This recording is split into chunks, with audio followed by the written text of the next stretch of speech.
Imagine living in a world where a single phone call could end civilization. The year was 1983.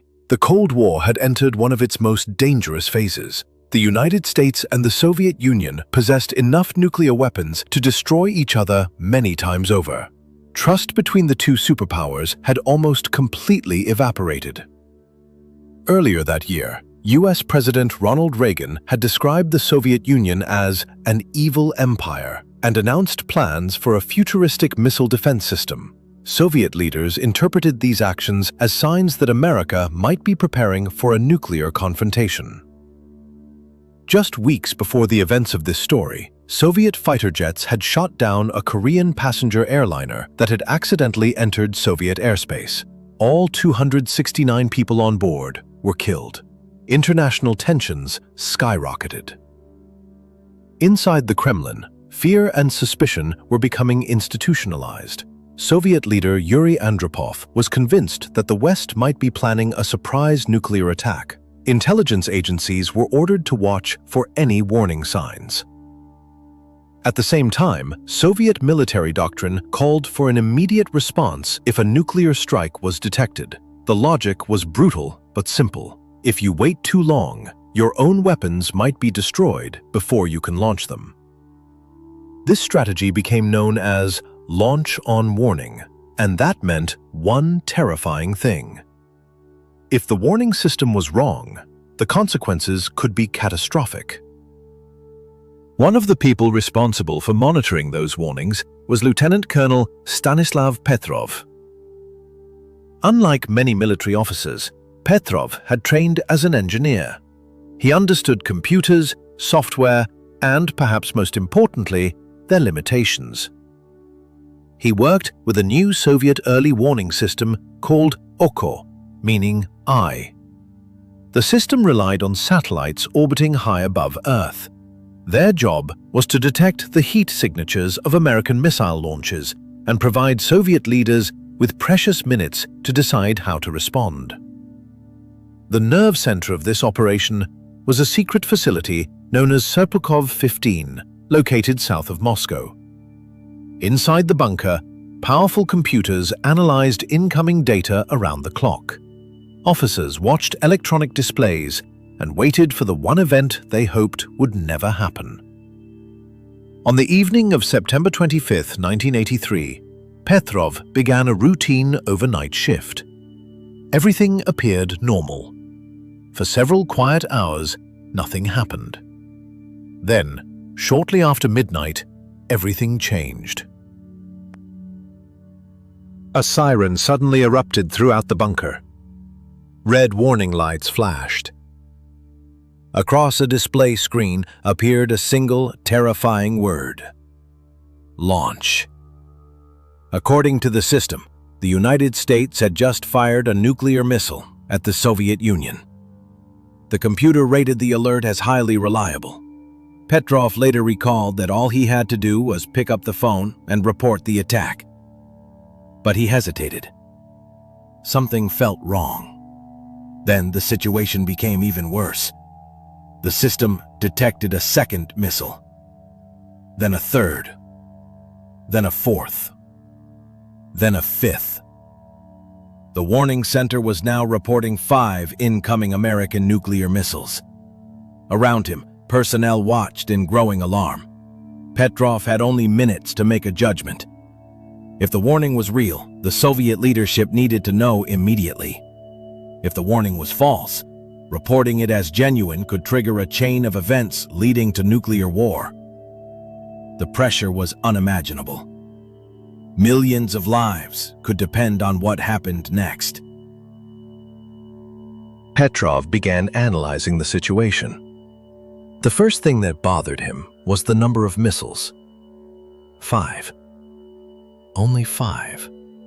If the United States truly intended to launch a nuclear-first strike, why would it send just 5 missiles? American military planners knew that the Soviet Union possessed thousands of nuclear weapons. A genuine attack would almost certainly involve hundreds of missiles launched simultaneously. 5 simply didn't make sense. There were other warning signs as well. The satellite system was relatively new and had not been fully tested under every possible condition. The computer seemed unusually confident.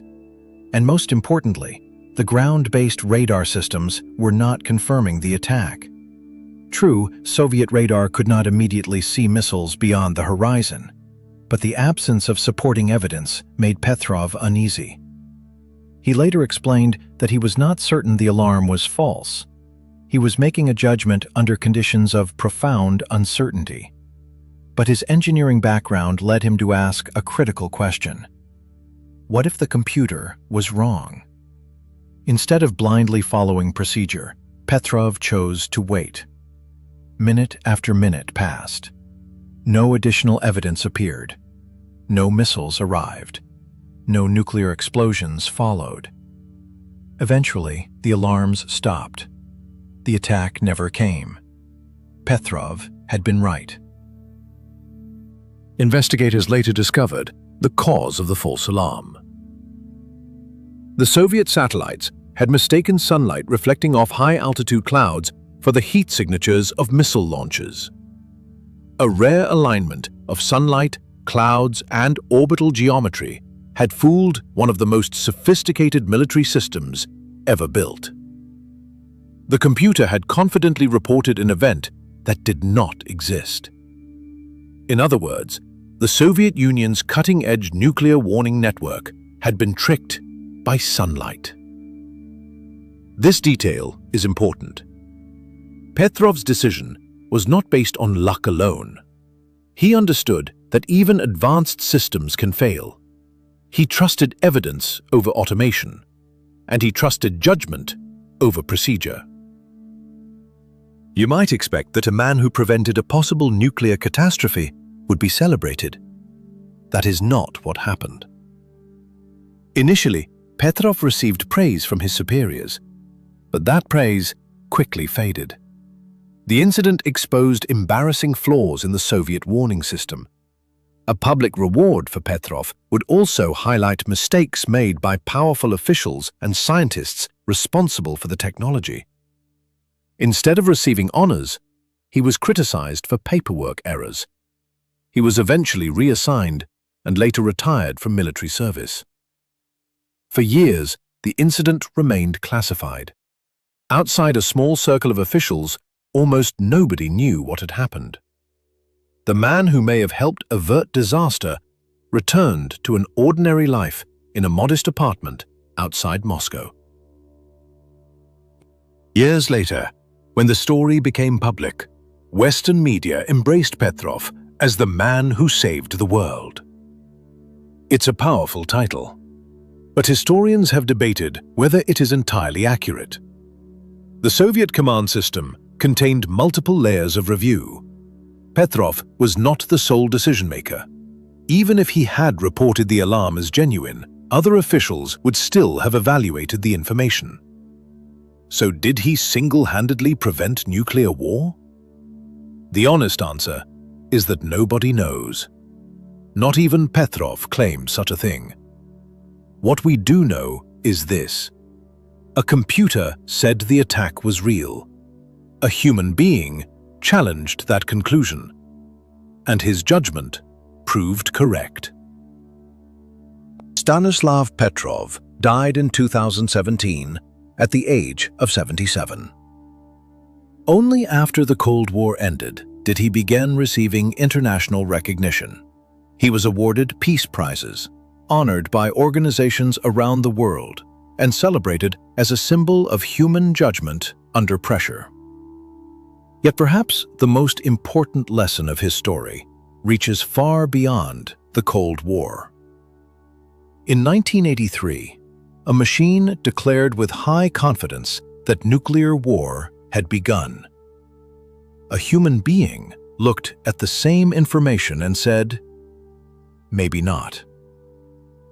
Today, we increasingly rely on automated systems to make decisions in finance, transportation, healthcare, security, and even warfare. Petrov's story reminds us that technology can be powerful, but it is never infallible. Sometimes the most important decision is not following the system. Sometimes it is questioning it. Whether Stanislav Petrov literally saved the world may never be known.